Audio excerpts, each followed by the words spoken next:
And welcome back, everybody, to episode 176, Two Goalies, One Mic, brought to you by Fatty Beer Company, Western New York's premier market and tap room with over 300 beers to choose from at all their locations. Make sure you let them know Two Goalies, One Mic sent you. Great vibes, music, entertainment, trivia at all their locations, and a great place to go check out a Sabres-Bills game or whatever what's going on in the sports world at that moment. Always a good time. And, of course, Buffalo Logo Apparel. When it comes to your shirts, your hats, your hoodies, all local designs. And they're honestly, we have some of our own stuff on there, but second to none, in my opinion, when it comes to their locally designed Bills Mafia gear. Some really cool stuff on there. Make sure you check them out at Buffalo Logo Co. on Instagram and Twitter, buffalogo.com. And, of course, our premier sponsorship, Fatty Beer. You can find them at Fatty Beer on Instagram and Twitter, fattybeer.com. And the Sabres, somehow, some way, I don't understand it. Oh, before we get into that, as you can see, I'm running solo right now. My co-host, Connor Hurley, will be here soon. Forgot he scheduled a haircut for today. Guy has, no hair at all at the beginning with anyway, so I don't know what he's cutting. If anyone needs a haircut, it's this guy. So, but he will be hopefully here with us soon. And in about 11 minutes, we joined by the man, the myth, the legend, NCAA hockey analyst and PWHL analyst, the new PWHL, the Pro Women's Hockey League, Dave Starman. I can't tell you the amount of times he's already been on this program with us, on the show with us. An absolute beauty. One of my favorite guests. If Johnny Cullen was on live with us right now, he would tell you the same thing. We always enjoyed having Dave on with us. A fellow goaltender, and his analyst is honestly second to none when it comes to the college game. Just a fantastic addition to the show whenever he's on. And listen, as I brought up before, I kind of sidetracked myself there. Somehow, some way, the Buffalo Sabres are only 6 points out of a playoff spot. That is how bad the Eastern Conference has been this season. That's how terrible they've been. Or terrible it's been. And that somehow, amidst of a 13-game losing streak and on three out of the 4 occasions where we've won 3 games in a row, we would immediately lose 3 in a row after that. So 3 out of those 4, the 4th time was amidst that 13-game losing streak. But I listen, we said on this show, Connor especially, season's over. Could it still be over? Yeah, sure. Might still be over. I don't know. But you're only 6 points back. I'll bring up the standings here shortly. We'll talk more after we have after Dave comes on with us here, so we'll really get into the weeds with it. But 6 points back. How? How? And again, that's just how bad. How teams like Boston are showing their age. How much the New York Rangers have struggled this year. You've heard a lot about Laviolette being let go, possibly even during the season. I want to hit a few comments here too. Listen, Andrew, if you want to bash the show, that's fine. This is a Sabres podcast. Sorry if you came here for football, but we're a Sabres podcast. So you can just not watch. So if you don't care about the Sabres, that's totally up to you. Yeah, listen, the Rangers are in the midst of potentially firing a guy who is very respected in the league circles and probably would have to wait long to get another job in Pierre Levitt. Mind you, they won the President's Trophy last year. You see a team like Montreal who is holding on to that second wild card spot. All these teams that have just, I can't tell you the last time the East has honestly looked this bad. They have looked so bad. And if there ever was a year for the Sabres to make the playoffs, it's this one. It just is. And I don't know if you're going to be able to squeak in. It would be sad if like 90 or 80, maybe between 85 and 90 points would get you into the playoffs in the East this year. I mean, that's very plausible. I know you'd probably have to like play at like over a 100-point pace at this point to make the playoffs. But listen, like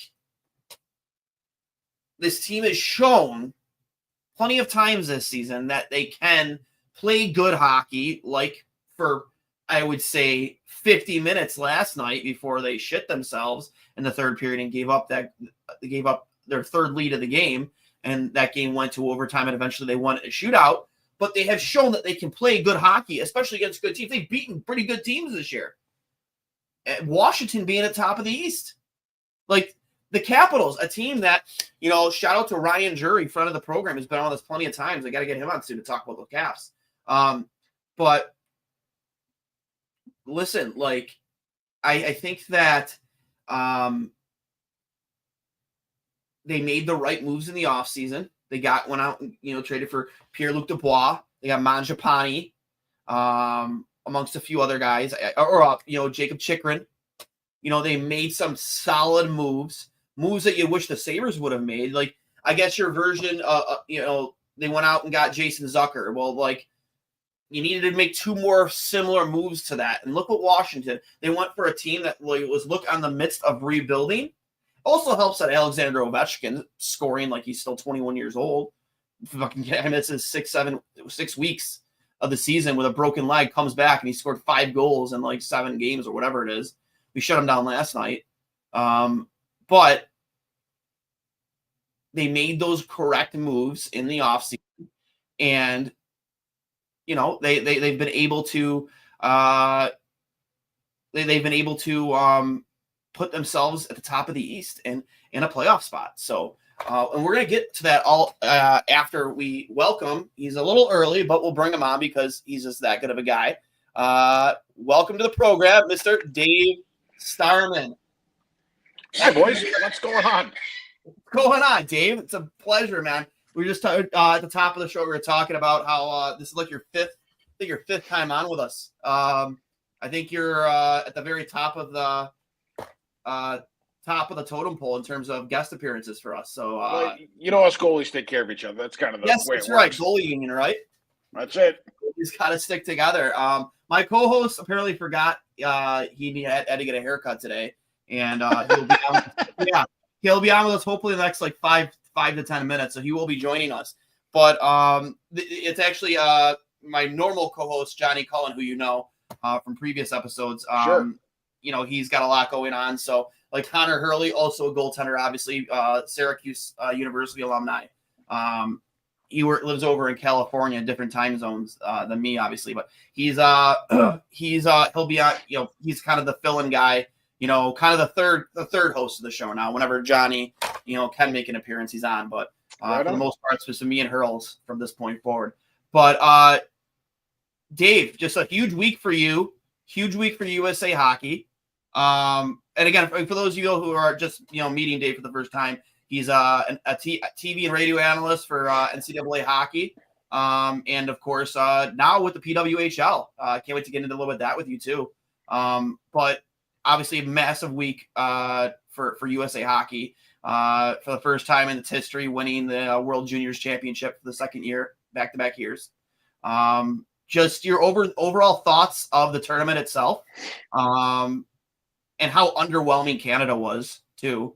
And just I don't know how many years you've been doing this with with covering the tournament, but just the overall experience. It's my 17th year doing it. It's the first year I haven't done the games. I only did studio this year, and it's a bit of a different experience because you're watching the game a little bit more removed and you're not involved in the day-to-day minutia, but still you're seeing pretty good hockey on a day-to-day basis. And when it comes to Team USA, to me, I thought that as the whole tournament went through, the one difference maker that they had that nobody else had was their speed. I mean, to me, it was the X factor in every game, and every game changed when they played in top gear because nobody could match it. And it was just a really unique thing to watch in action. And there were times in the Czechia game, there were times in the Finland game during the middle round where you thought to yourself that this might not be going as well as you want, but you always knew that they could start to force pressure and start to force other teams into mistakes where they can create a little bit more time and space with their speed. It was going to be a different game, and that's what we saw. So I was incredibly impressed from that respect. Always impressed when a head coach and coaching staff can take a team of all-stars and make them play as a team as opposed to 22 or 23 guys all looking to make the highlight reel and pad their own numbers. So that's a credit to David Carl and his group, who as a whole went back-to-back as well. And on the Canada thing, I only saw Canada play one game. It wasn't pretty. And, I mean, I know they got a whole lot of work to do up there. And I will tell you this, one thought I have on the Canadians, especially now with the NCAA CHL thing going on, I will tell you that one of the reasons I think the U.S. has been better consistently lately than they have is the U.S. has a team full of collegians. Collegians play against men. And the major junior kids, no disrespect to them, but the major junior kids are playing against kids. You know, it's 18 and 19-year-olds dominating 18 and 19-year-olds, whereas in the NCAA, some of these high-end 18 and 19-year-olds are dominating other players that are 22, 23, 24 years old. So to me, I think that makes them a little bit more game ready in these big moments, and it might be something Canada wants to look at in terms of adding some NCAA players to their roster more consistently. And that's why you see, like, again, coming out of college, you know, depending on, you know, how much into your college career you're drafted, you're almost a little more seasoned. Not going to say NHL ready, but closer to being NHL ready than, again, to your point, your major junior players. You know, there's plenty of examples out there too. You know, we'll get into it. James Hagens, who has looked absolutely incredible. I think he's as advertised. I talked to a couple guys locally here in Buffalo who, you know, you might be familiar. Are you familiar with who Anthony Davis? Yep. Very good friend. I'm best friends with his brother Greg Day.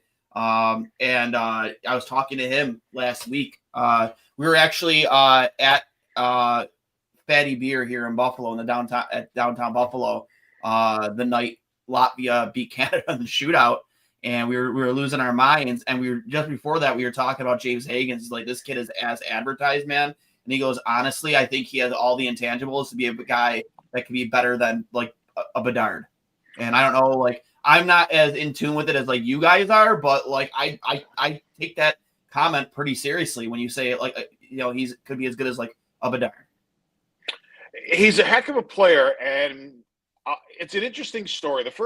You'll love this. First time I ever saw James Hagens play was as a goalie at an 8U game, and he was in 06 playing in a game full of mostly 05s. Now, his father played junior hockey for me for 2 years with the Junior Islanders here on Long Island, and was my captain my second year.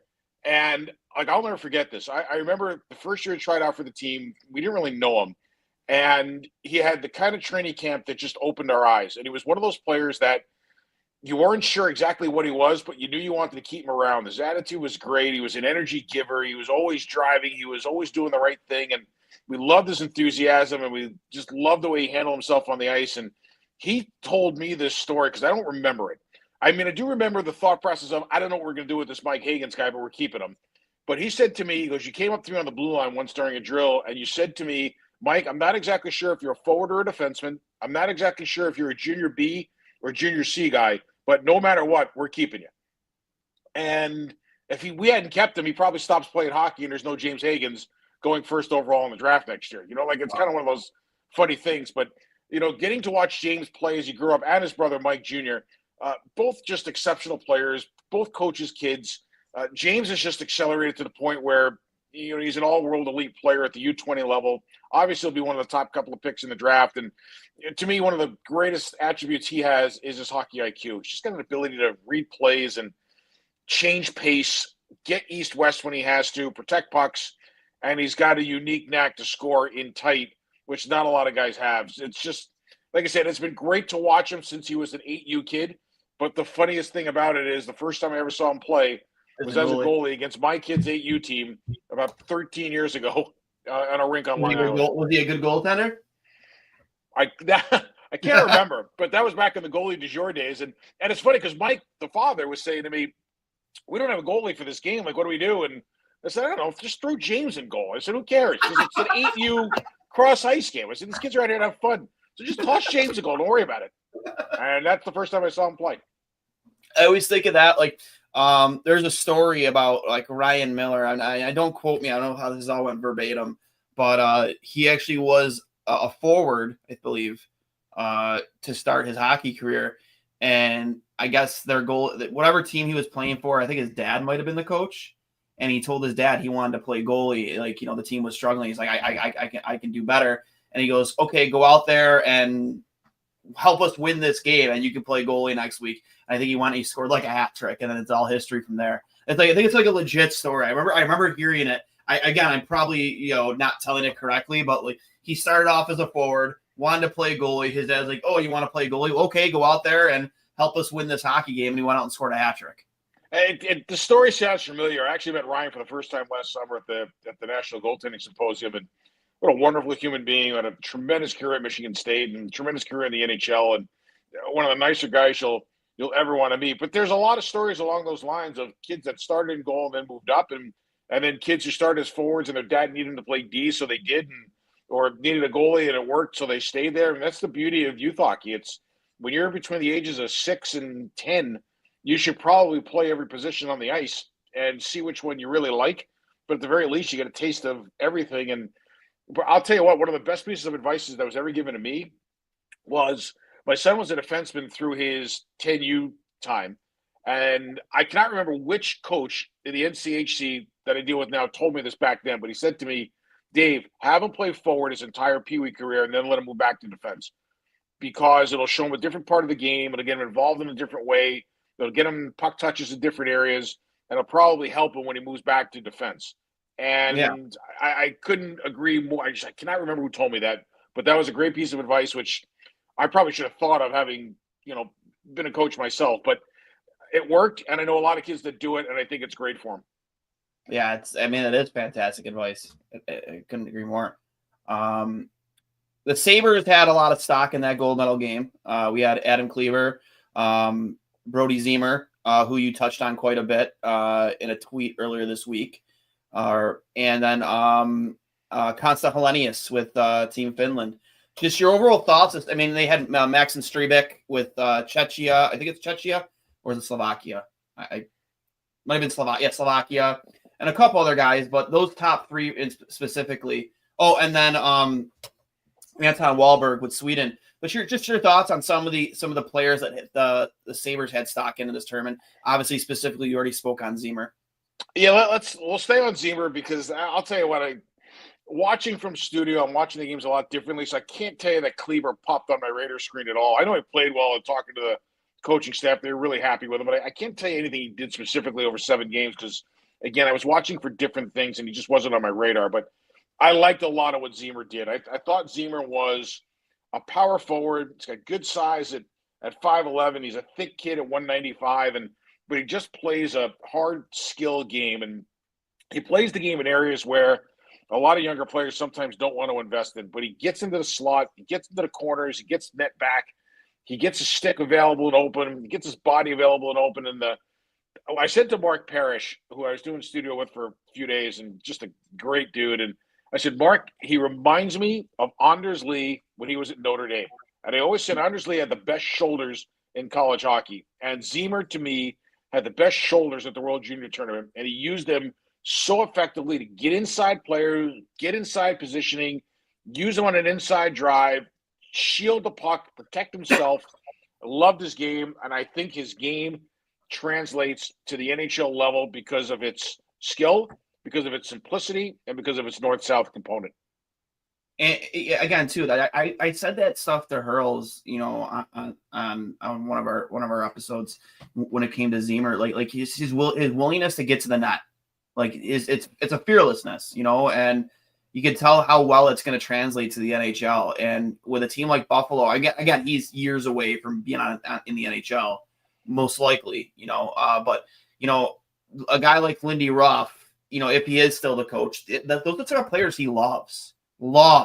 Guys who have a nose for the net, are willing to take a beating in front of the net to score, a garbage goal, as you would put it. And you saw a lot of that from Ziemer, man. He, like, to your point, like, the work he did with his shoulders on his edges, getting on the inside of players, finding that blue paint and finding loose pucks, putting himself in a position to take a pass through traffic. I loved everything about his tournament, man. He impressed me quite a bit. He's not a guy that I thought played 7 games on the biggest stage in amateur hockey to get himself to be a household name. And I say that with the highest compliment I can. Like, he just played his game. None of his goals are highlight reel goals. None of his plays were highlight reel plays. The guys in the bar are not sitting around saying, holy smokes, you see what Zebra did tonight? But you know what? The guy was unbelievably effective. He was a great wingman for Danny Nelson. He makes Oliver Moore better because he finds him time and space and he gets him the puck. Like, I just liked his game. I thought he was really solid. I can't wait to watch him in the second half with the University of Minnesota. Yeah, he's gonna be an exciting player, and obviously a great program in Minnesota. Cole Hudson too. There's kind of like a tie with the Sabres here because Anthony. I had this conversation with Anthony too, because he's really big on Cole Hudson, and rightfully so. He had a fantastic tournament. And I know Buffalo is really loaded on the right side right now when it comes to defensemen. So maybe that's their justification. Maybe they wanted more size, and Kleber's 6'3", 6'4". But they took Adam Kleber 42nd overall in last year's draft, and guess who went 43rd to Washington? Cole Hudson. Right. Was that a mistake? Way too early to tell because it just depends. I would agree, but what you're looking for, right? Huh? It just depends on what you're looking for. But I'll tell you this: the funniest thing about the Hudson brothers, and there's a third one too, who I got to watch play about 8 games this summer in Muskegon's camp in the USHL. They are clones of each other. It's amazing that 3 different kids, even though they're from the same family, could all look alike. And when you watch them play, they've all got the little shimmy shammy at the line. They've all got the deception. They've all got the same hunch over. They've all got the same release. They're 3 very similar players. They're all incredibly skilled. And the one thing that I know scares a lot of teams sometimes when they're picking defensemen is size. He's 5'10". If he's 170, soaking wet, good for him. But I think that he probably needs a little bit more strength to play at the National Hockey League level. But I also thought that way about Quinn Hughes. And, Quinn developed it. And the guy like Jared Spurgeon developed it. So and certainly Lane is developing it. So, like, the smaller skilled defensemen, there's a place for them in the league. They are scoring points. They are making impacts on games. And I think Cole Hudson, the best part about Cole Hudson is he is cockier as all get out. And to me, that swagger might just be enough to make him a top 4 defenseman for a long time in the league. Yeah, I like when it comes to this kind of stuff, like I refer to guys like you and even Anthony. He is so high. He goes, Washington was running to the podium when they heard that Adam Kleber came out of Kevin Adams' mouth, and it wasn't Cole Hudson. And again, I was so impressed by how good he was on his edges, his just ability to find space, an incredible shot. I'm just like, I can't believe he passed up on this guy. But again, like you said, it's too early to tell. He is Adam Kleber. He's a big kid. You mentioned before you didn't really notice him, but you were looking for different. And sometimes as a defenseman, if you don't notice them, that's not necessarily a bad thing. I will tell you, watching those 2 play together was like watching a Ferrari and a Ford F-150 driving around together. I mean, they couldn't be more opposite. And Hudson with the flash and the speed and the ability to get the top speed quick, and Kleber just big rig, hard to get around, steady, did his thing. It was a total contrast in styles. But here's where I give Kleber a lot of credit, and I always found this in all my years scouting. It takes a special player to play with a special player. And what I mean by that is, Cole Hudson is a special, unique, incredibly gifted player. Kleber is a little bit more, he's not a ham and egger. That's kind of a negative connotation, but he's a simple defenseman with skill who just plays his role. But he plays his role so effectively well, he made Hudson better because Hudson knew that he could take some chances, and Kleber was going to cover him. Kleber was going to get him the puck. Kleber was going to hinge it to him. Kleber was going to kill a play early, allow him to get on offense and go 4 in the play. Like I said, I think it takes a special player to play with a special player, and if nothing else, Kleber proved that. Yeah, I couldn't agree with you more. And especially, I like that comparison too. When you say a Ferrari and a Ford F-150 or the F-250. I agree. Like throughout the games I watched that tournament, to your point, you didn't really notice him much, but he also gave Cole Hudson, with his style of play, gave Cole Hudson the ability to make a lot of the plays he did. Have them take the chances he did because you have a good stay-at-home defenseman on the other side. It's like watching Tyler Clevin when he played with Jake Sanderson in North Dakota, or when they played together on the World Junior team. Clevin made Sanderson better because Sanderson just knew that no matter what, Clevin was there. And those pairs to me are a ton of fun to watch.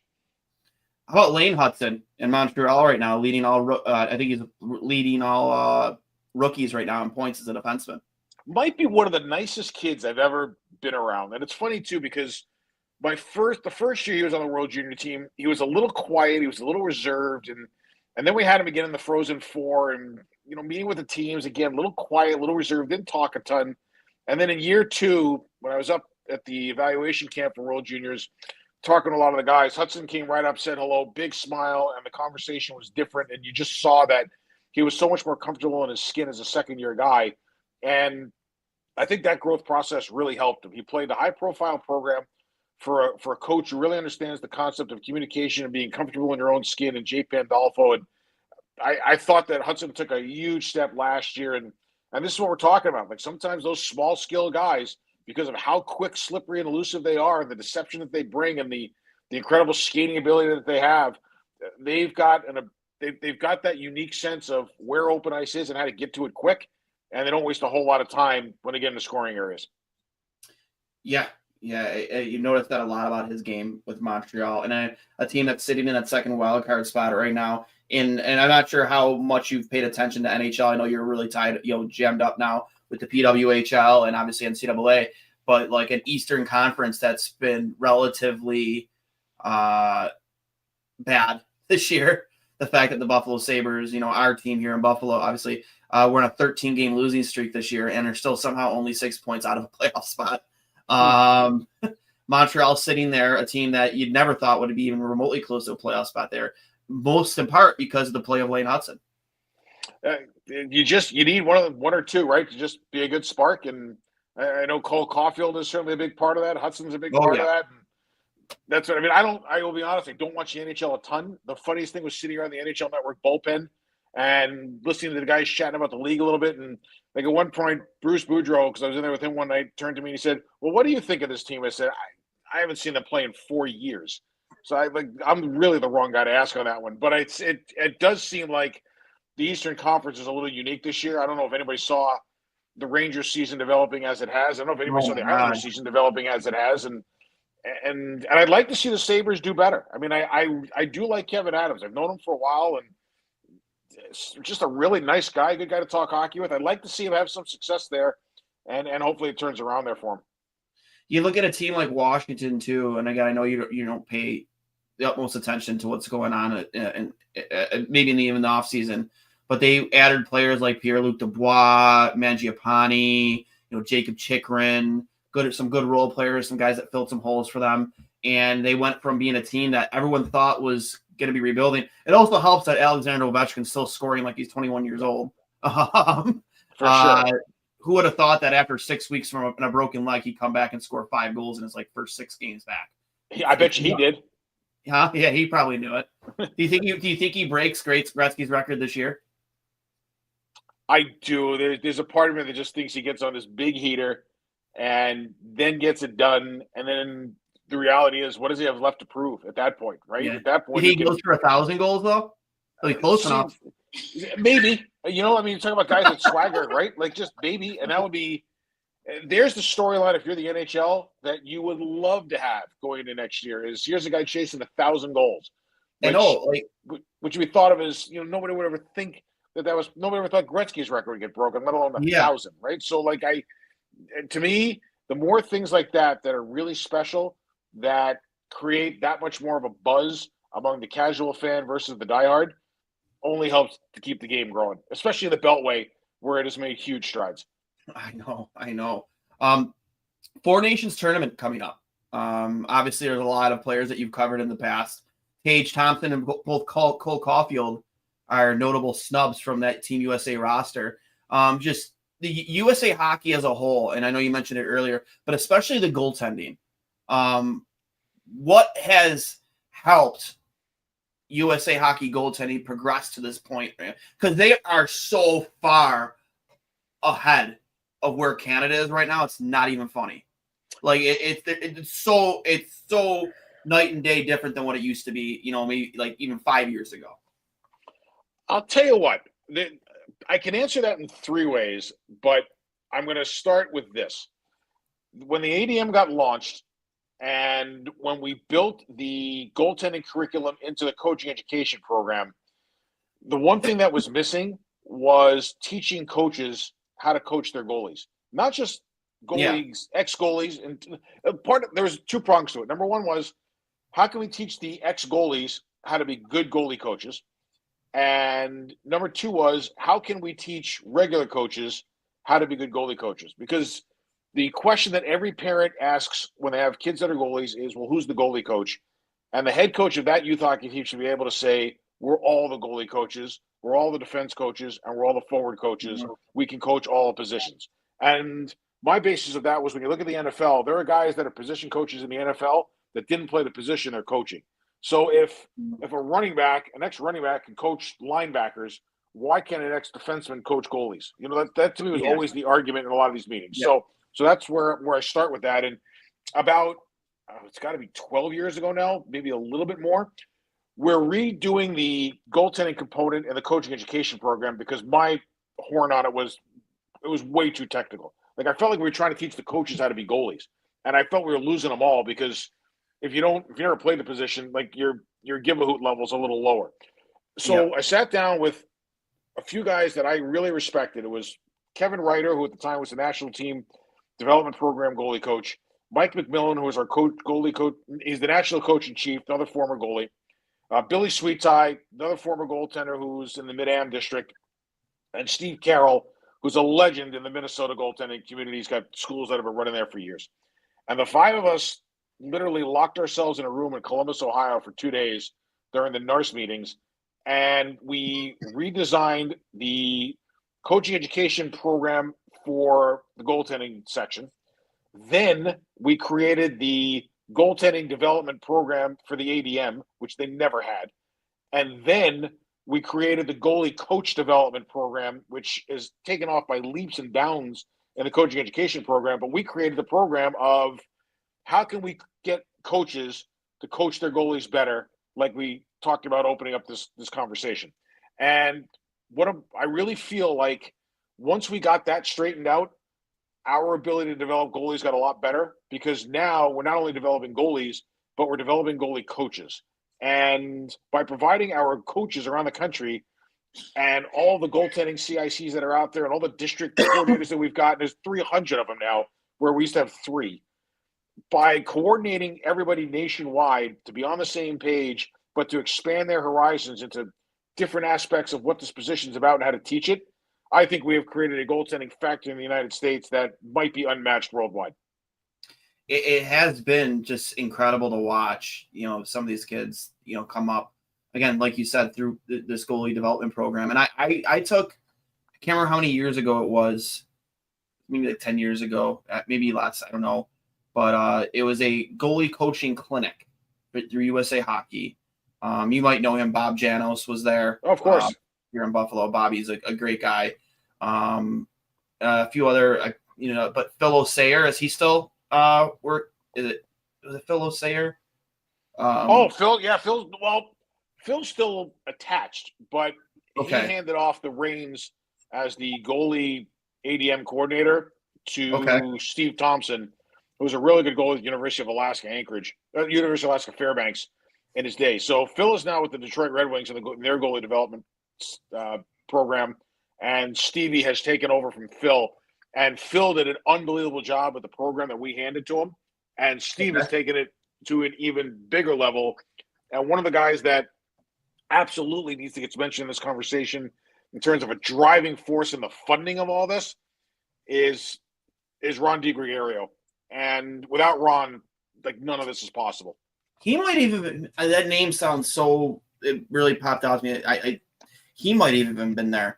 But regardless, like the premise of that whole thing, I forget, like they had an incentive, to have a certain amount of goalies in the NHL be USA Hockey. I forget what it's 51 and 30. That's what it was. That's what it was. This is Phil's contribution. One of his best contributions was the 51 and 30, where we wanted to have U.S. born goalies at the American League, National League, and women's professional level playing 51% of the minutes in a season total by the year 2030. So that's the 51 and 30. And they're well on our way. We're somewhere in the 30. We're somewhere like around 35, 40% now. I think about 35% now. It's dipped a little at times, but it's up there. Yeah. And again, just that whole clinic, and I would love to attend it again if I ever have the time to get back into coaching. But just, and we were obviously different generations of goaltender, but like I remember going to that clinic and hearing RVH and VH for the first time, and I'm like, what the fuck? What are you guys talking about? Like, what is this? Learning about that for the first time as a coach, and I'm like, oh my God, I wish I would have known this when I was playing, hugging the puck. You know what I mean? Like, oh my God, like, I never thought of that. But like, just how? But to your point, like teaching not just goalie coaches how to coach goalies, but developing your everyday coach on how to handle their goaltenders. Because you know how it is, man. Like as a goalie, you're out there on an island by yourself, and I compare it to being a pitcher in baseball. A goalie could win or lose a game in a matter of 5 minutes. Like you could let in 4 goals in on 4 shots at 4 goals in on 5 shots, and all of a sudden you're out there on an island by yourself. You're getting sunburns on the back of your neck from the goal light. The other team's celebrating in front of you. It's not like you're a defenseman and go back to the bench. And coach can pump your tires back up. You're just kind of like looking at the bench for reassurance, like that you're just that you're probably not going to get. And like a coach will always like sometimes even point to the goaltender, like, what were you doing there? Like, you know what I mean? They like rather than finger pointing, teach your coaches how to properly coach and develop their goaltenders, and not always just be so hard on them, and just know how to understand that mentality. And I thought for the decade that I was coaching my alma mater, like I thought I brought that pretty well, because I had to stop head coaches a couple times from yanking a goalie too early because he's just not understanding what's going on. Hey, how about instead of just yanking him right now, like let me talk to him in between periods, let me calm him down, like, because you have no idea, like night and day, how much that helps a goalie's mentality. Just knowing that your head coach thinks like that, and understands the mentality of a goaltender. No, I think it's a fair point, and it's funny. We often hear the question when it comes to that kind of stuff, and this is a lot of times what non-goalies will ask the goalies. Goalies having a bad game, coach will walk down to the goalie coach and think we should pull him.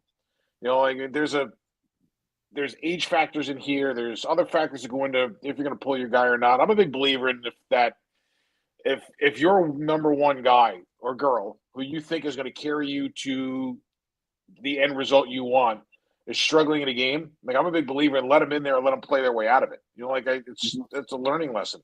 But I remember last year in the NA3, our number one goalie struggling in a game, and I'm just not liking the way he's playing, and which was atypical. The coach comes to me and he goes, "You think we should pull him?" I said, "He's safer in the crease because if he sits down in front of me, I'm going to kill him."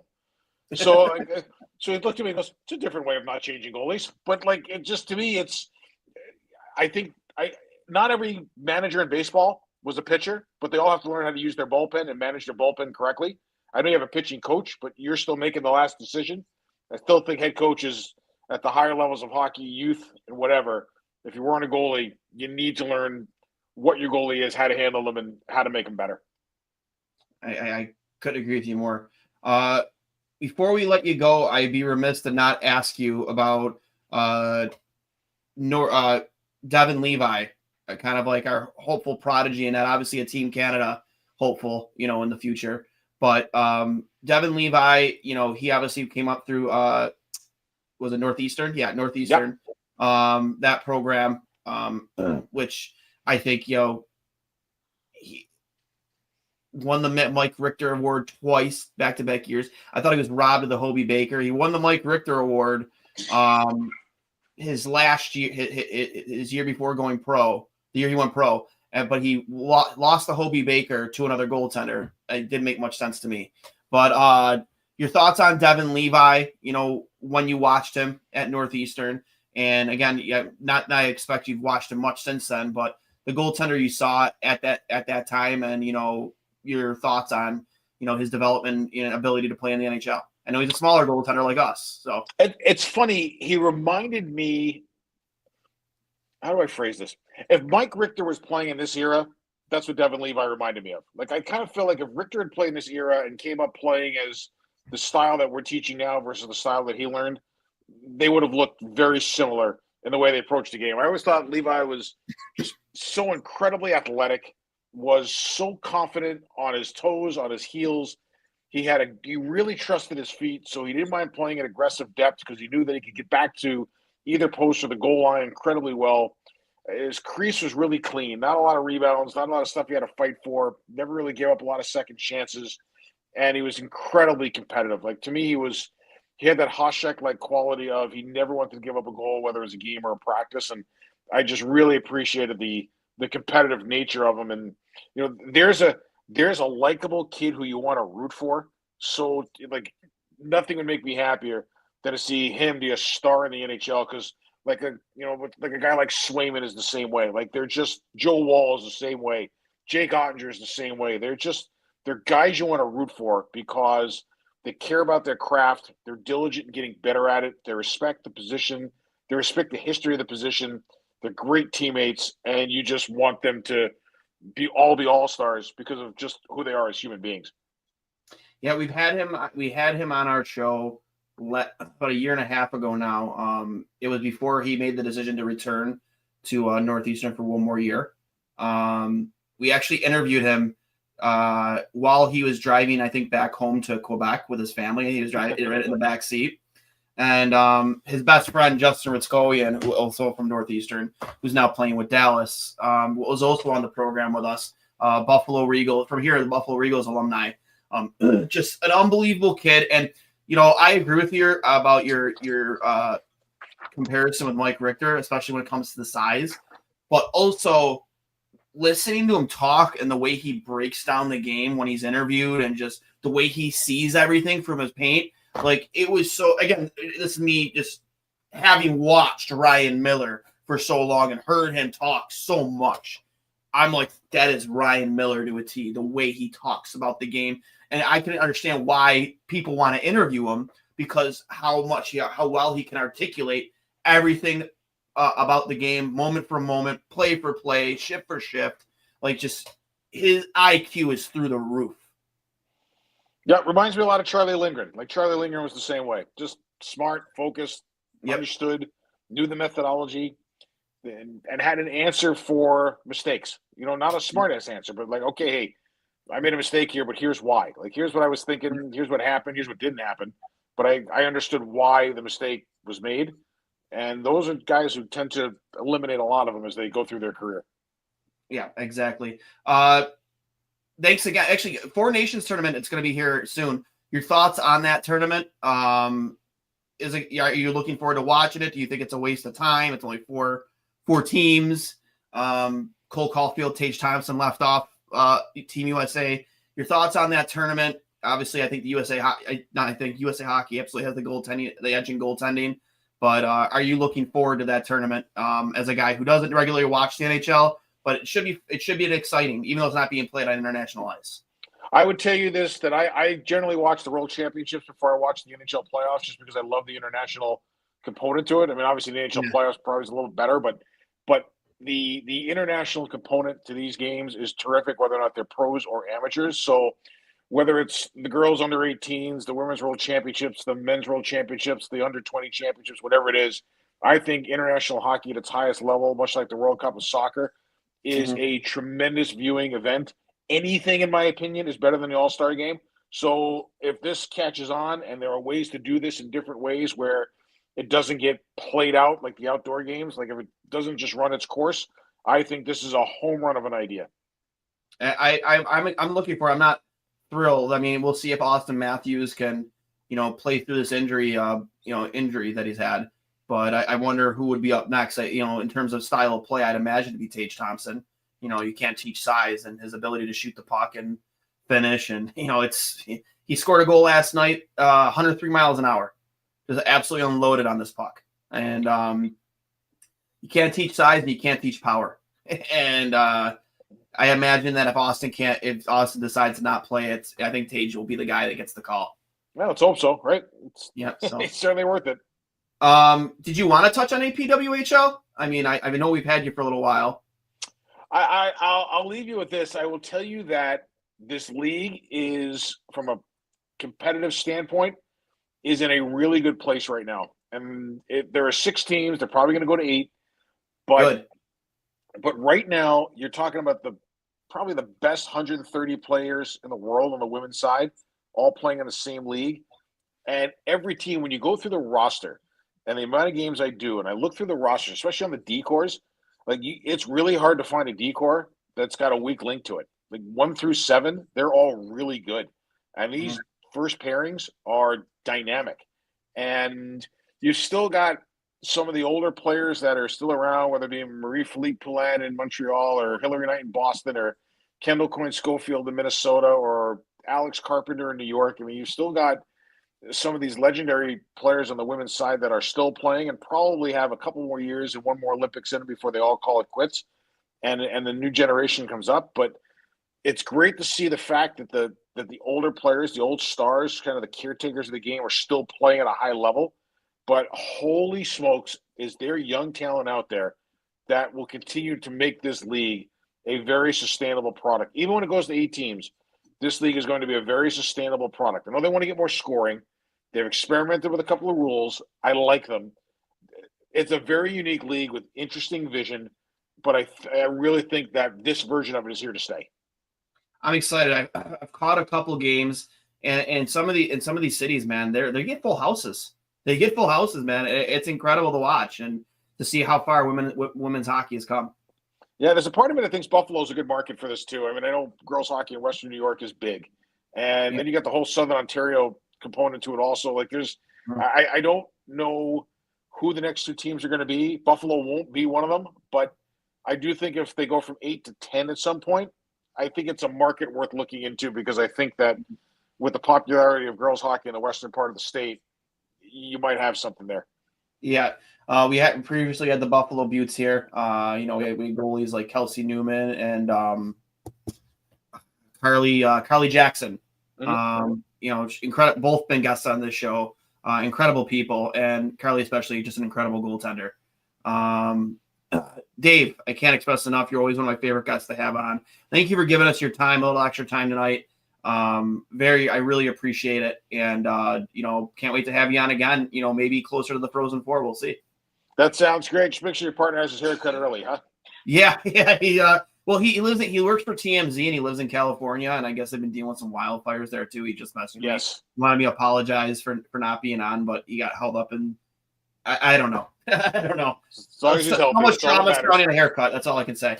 That's it. But thanks again, Dave, for coming on with us, and until next time. Appreciate you, Duane. Thanks. All right. And that was Dave Starman, everybody, from local analyst from NCAA hockey, the PWHL. Absolute one of my favorite guests to have on. 2 goalies, 1 mic. I think this is like 5th time coming on with us. I have to check back and look, but Dave just is insight into the game, especially at that level of play. In my opinion, is second to none. And there's a reason why he's been involved for 17 years covering the biggest tournament in the world, biggest hockey tournament in the world, in the IHF World Juniors. Getting back into the Sabres. I don't know if Connor will be able to make the show tonight. He did send me a message that he's run into some issues on his way home from his haircut tracker.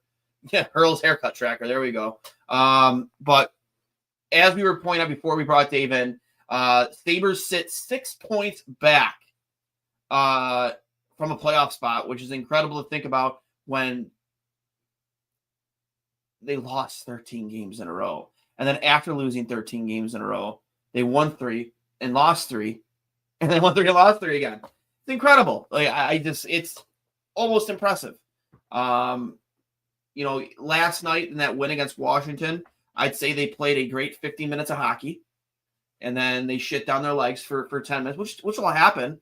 But that's what separates from the good teams from the bad, the great teams from the bad, is that even when you have a mental lapse during a game, that you can bear down and figure it out and still win a hockey game. Sabres did that last night, yes.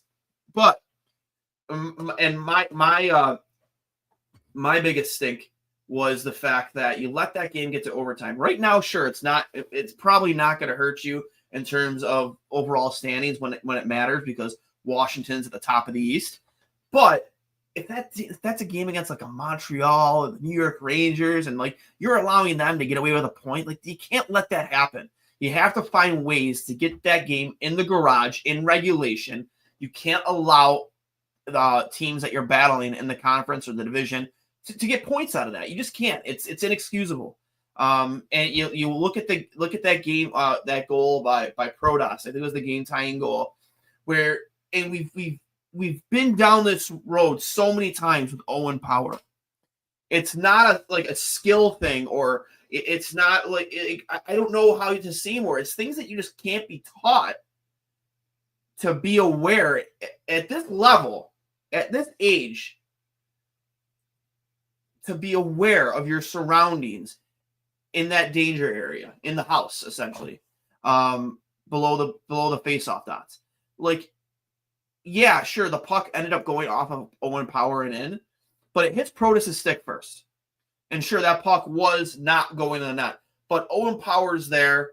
It goes off him, but had Owen Power tied up the stick, had he taken the body on him, that puck never goes in your net. And that's the point, right? That is the point, is that's your job. And you probably, I have to imagine, even if you tune out social media and the media, like, even if you tune that stuff out, is how do you not acknowledge that as a player? I know, like, Lindy has said he knows he needs to be better. Well, like, me as a player, you know what I mean? Like, as a goaltender, if I'm being told as a goaltender, hey, like, you're not keeping your stick down enough when you're moving side to side, you're lifting your stick, like, that's in the back of my mind. Like, that's something I need to fix, whether it's in practice or in a game. You know, my focus while it's on the game, he's like, okay, I need to be focused. I need to be aware that my stick needs, and to break that bad habit.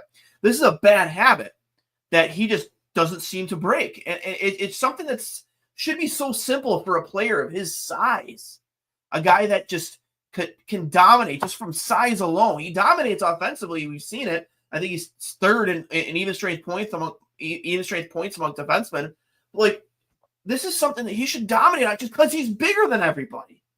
Like, you just can't teach size. You can't teach power. Just lift a stick. You don't have to hit him out, you knock him on his ass in front of that, but just lean into him, push him out of the way. Like, just off size and power alone, you can do those things. And I don't know.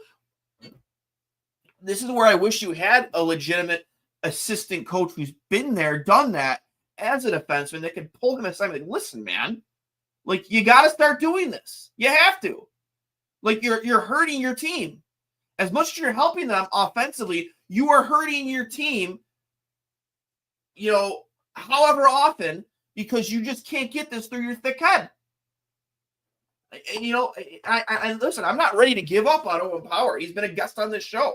I think he's a very intelligent kid. I think that, he's a very competitive kid. We spoke to him in length. And I think that you have to sit here and not, we've seen it too many times, giving up on players too early and watching them go, break that glass ceiling at other places.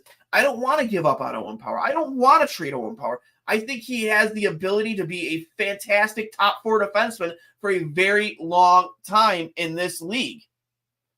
But how long are you willing to wait for him to figure this part of the game out? Because if he's not going to figure it out, his value is just going to keep going on. And teams are going to notice it too. And here's the thing, like, depending on coaching style, and this is not meant to be a knock on Lindy, like, depending on where he would end up, like, they could probably fix that just because they have somebody on staff that could talk to him and help develop him. Like, we just need to develop him more properly in that area of the game, and they're just not doing it because they don't have the proper people in place to help. Be a fucking Marty Wilford. The guy's a loser. What do you think he done in the league? Matt Ellis. Seth Appert, who, in my opinion, didn't earn this opportunity. As much as you want to say, like, oh, there was success in the AHL in Rochester, a lot of that was built on Devin Levi last year and his ability to take a dog shit defensive team and put them in a position to win a Calder Cup. Listen, you need a better staff around Lindy. I mean, if you're going to sit here and tell me that he didn't that he had a say in his staff, in what right? How could you possibly believe that a guy who has been in the league for over 40 years, both player and coach, could have put together a better staff than what he currently has? I don't know. Because he could have. He could have. They could bring James Patrick back, and he would have, been much better than fucking Marty Wilford, for God's sakes. And you had Michael Pekka in the organization, a guy who we all know would have been on a better job than either of these assistants. And, he might be the next guy as the head coach of the Rangers. We'll see. I don't know. Do they make him interim coach if they decide to let go Laviolette mid-season? Do they wait to the end of the season? Does he get a chance to interview? I don't know. But you know what? I wish they would find a guy that can get in there that's just not going to coddle these players and just worry about their feelings. Just tell them the way it is. Because that's how I feel it is, man. Like, I mean, maybe not with Lindy, but you also sometimes need assistants to be the bad guys. And they don't have that right now. There's some smoke in Vancouver surrounding Elias Pettersson. Some comments, I think, made by JT Miller. I'm not too familiar with the entire situation, but there might be a desire there. There's just smoke, or maybe, it's almost kind of like a pick one or the other between him and JT. And, well, JT Miller is the one with the no-move clause. Elias Pettersson does not have one. He hasn't been in the league too long enough, and so he doesn't qualify to have a no-move clause in his contract. We talked about this with Hurls last night. After the game, about the potential of bringing in a guy like Elias Pettersson. What would you be willing to give up? What would you be willing to pay? Listen, I think he is an elite hockey player, an incredible hockey player. The talent he has shown so far in his career, he earned every bit of that. I think it's 11 or 11.5 million or whatever he's making in Vancouver on that contract. I'm pulling up his numbers right now since his NHL career started. And, this year, again, 28 points in 34 games, not making that contract right now, just under a point per game play. He's a -3. But this is the career he's had so far. Last season, he had 89 points in 82 games. Year before that, 102 points in 80 games. In his fourth season, 68 points in 80 games. His third season in 26 games, I think it's the shortened season, he had 21 points. His sophomore season, 66 points in 68 games. And as a rookie, he had 66 points in 7 wins. So he's always pretty much been around a point per game player. Obviously, this season, what's been going on with him mentally, whatever happened between him and Jim, it's definitely affected his play. I'm not sure if it's more or less like empty threats to try and inspire him to be a better hockey player, to play, more like the guy we've seen the previous 2 seasons. But if there is smoke there, if you're Kevin Adams, how are you not at least making a phone call to see what it would cost? I imagine a guy like Dylan Cousins would be a part of the ask. And you know what I mean? I like Dylan Cousins. Like Owen Power, I don't want to trade Cousins because I think once he figures it out, I think he'd be a very good hockey player. Again, ever since he got into that fight with Hathaway, again, we saw another Hathaway fight with Jake McCabe against Toronto. His ability to just dummy people in a fight. Ever since that, he has not been the same guy. It's almost like when with the Bills, when Trent Edwards took that huge hit against San Diego, he was never the same quarterback after that. He had that concussion. I'd be willing to give up a lot for Dylan Cousins. You have the prospects. You have young, talented hockey players on this team. You're not in a situation where you need to coddle, hoard picks anymore. I would be willing to give up a lot, for Elias Pettersson. And if it has to start with a name like Dylan Cousins, absolutely. Get it done, Kevin. Get it done. I know it's a big contract. I'll look it up right now. How much he actually makes. I believe it's like right around 11 million. Maybe somebody in the peanut gallery can give me a number on that. But I think it's, so he signed an 8-year, $92.8 million deal with an annual value of $11.6 million. Now, I think if you're willing to overpay for him, you would want or need Vancouver to eat some of that contract. But again, if you're trading Dylan Cousins, that's $7.5 million right there coming off your books. Or maybe, I don't know who else it would involve. Again, whether it's an Owen Power or a Bowen Byram, because Bowen Byram makes me nervous because you see how well he's playing and he sees how much money Owen Power makes. You don't think he's going to want the same amount of money? Are you willing to commit that much money to 3 defensemen on this team? Are you willing to commit between around $17 million to both Bowen Byram and Owen Power, and on top of that, $11 million to Rasmus Dahlin? That's literally like $30 million between the 3 defensemen. Are you willing to do that? I don't know. Is Kevin Evans willing to do that? I mean, you traded a core piece like Casey Middlestat, who was finally starting to find his game in Buffalo for the previous 2 years, and then for one deal, for Bowen Byram. So are you going to let that guy go to arbitration and then possibly lose him after that? Or are you going to trade him before it ever gets to that? Or are you going to sign him long term? So I don't know what the plan there is. I imagine if you trade a guy like Owen Power, then you absolutely are signing Bowen Byram. I would be willing to. He's an elite hockey player. You can't deny it. An incredible talent. We have some friends over in Vancouver that, I've been on their podcast. They've been on with us, like Malcolm and Sam and Sean Warren, some friends of mine over in Vancouver. I haven't talked to them in a bit, so maybe I will, just to get more of an insight on what's going on over there. But I would pay a lot for him, man. I really, really would. And it'd be worth it, in my opinion, because I think he is such a good player. JT Miller too, but JT Miller is not going to be available. He's got no trade clause, and I think there's 0% chance he's coming to Buffalo and to lift that. So Buffalo's not a desirable place for a guy like for JT Miller.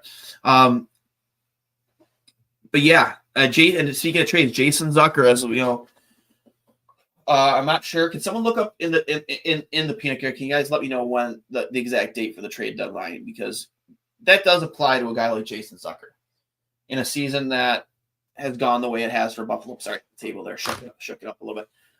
For a guy like Jason Zucker, who has overachieved, has been one of Buffalo's, if not Buffalo's, best forward this season. What do you do with him? Obviously, you want to yell, extend, but does Jason Zucker want to be here long term? I don't know. So you approach the trade deadline, and I think you'd be remiss to think that they absolutely get a first-round pick for him with the way he's played this season. There's no doubt about it. You have to. Like, maybe first-round pick and more. I mean, he's going to be very coveted around this league come the trade deadline. So what do you do? I mean, if you can extend him, do you extend him? I think you should. But does he want to play in Buffalo? Is this kind of like almost like a Taylor Hall situation when we went and signed him? Obviously, much different caliber of player at time of signing. But, like, is this a stop where he's looking to, prove that he can still play and, get a bigger and better contract somewhere else? Because it feels like that. He feels like, you signed a 1-year, $5 million deal in Buffalo in hopes that, he could have a good deal at a good year here as a player who's going to log a lot of minutes and get some power play time, possibly pot 20, 25 goals, and, maybe get a 3 to 5 year deal somewhere else and, get that bag one last time. I don't know. I can't get inside Jason Zucker's head, but I have to imagine that's got to be at the forefront of Kevin Adams' mind too. If the season doesn't vastly improve and soon, what to do with Jason Zucker, because that is something we should think about. Is that a guy that if you can't sign him, do you trade him sooner rather than later to a contender that's willing to pay a lot more? I don't know if he's worth more at the deadline. Is he worth more a week or two from now? Like, I'm not speculating that we should trade Jason Zucker now. Obviously, we're only 6 points out, so you're not going to. But again, if this team doesn't vastly improve over the next month, you have to think about that. You have to think about that. Are you willing to commit that much money to Jason Zucker, whatever it's going to demand, for how many years? Are you willing to try and cash in and get as much as you can for him and either flip those assets for a player that can win now? You have to be fishing for players that haven't qualified for no movement clauses yet. I don't know. That's a thought that I think that we should be on people's minds, without a doubt. So, again, just food for thought. It's something I was thinking about today. I think that it's a real possibility that he does not finish the season at Buffalo Sabre. And I've loved his game. I've absolutely loved everything. The leadership he's brought, the willingness to get to nets, the willingness to get into dirty areas of the game, just his consistency and hoping that it rubs off on other players. I would love to see 2 to 3 more years of Jason Zucker at the right price, but I don't think that is something that I'm not going to speak for Jason Zucker, but is he in it to win and win a cup, or does he care about making as much money as he can at this point in his career? Because I think that's the only way you keep Jason Zucker right now beyond this season, is if he cares about making money, have security for himself and his family in the future. Because from a competitive standpoint, how can you look at this team and think that Buffalo is there remotely at all? Because they're not. So that's about all I have for episode 176, 2 goalies, 1 mic. But I do see some comments here. I know, again, thank you to Dave Starman for coming on with us. Unfortunately, I guess Hurls couldn't make it. So I apologize for that. But I agree, Steve Noble. You got to be aggressive. And if there is smoke there in Vancouver, to do whatever you can to make a move for Elias Pettersson. And again, I think there's enough guys young. I mean, there's always going to be that fear, especially, with what we've seen in the past with Eichel, Brandon Montour, Sam Reinhart, Brendan Hagel, guys who've moved on and just excelled in other places. You see it right now with Victor Olofsson. I think he's just under a point per game. I didn't get that. Could you try again? Apparently, I don't know. I don't know. Siri's talking to me on my computer right now. I don't know why or how. And I don't know how to turn her off. Oh, there she goes. But,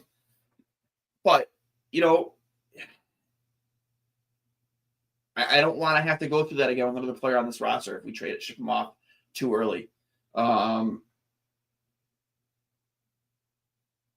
Yeah, I don't know. So you have to tread lightly, but you also have to find a way to be aggressive to improve this team now. And I think Elias Pettersson is absolutely a player that can improve this team now.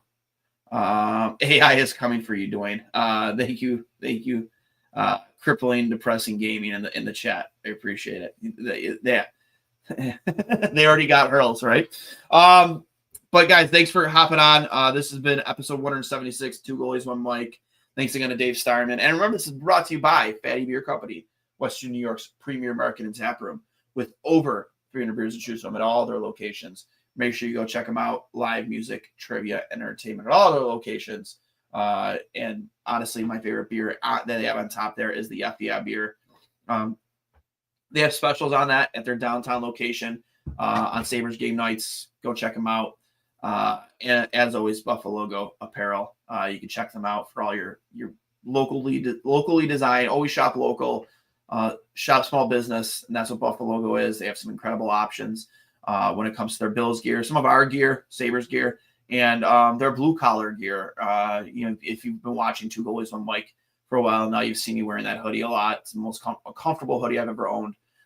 Make sure you go get your hands on it. And if you enjoy this content and if you enjoyed what you've seen, I always appreciate you guys always pop in the chat. I will literally end every single episode. I'll hang up and listen, whether it's that or it's Two Goalies and Mike. Thanking you guys for always joining us, spreading love in the chat, venting with us, celebrating with us as rarely as that happens. But just always being there to talk hockey, talk Sabres. I can't thank you guys all enough and how much I appreciate in this community we have built here at Two Goalies One Mic.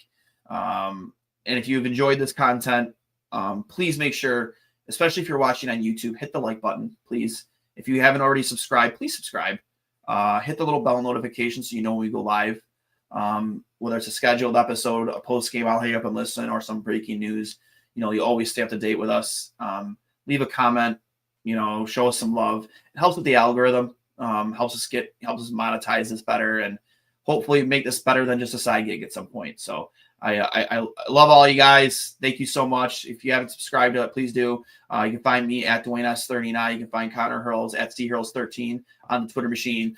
You can find us on, if you're audio only, you can find us on Apple Podcasts, Spotify, wherever you get your podcasts. And like I said before, again, YouTube, or for those watching along on Twitter and Facebook. Thank you. We will talk to you again on the next I'll Hang Up and Listen. And as always, go Sabres.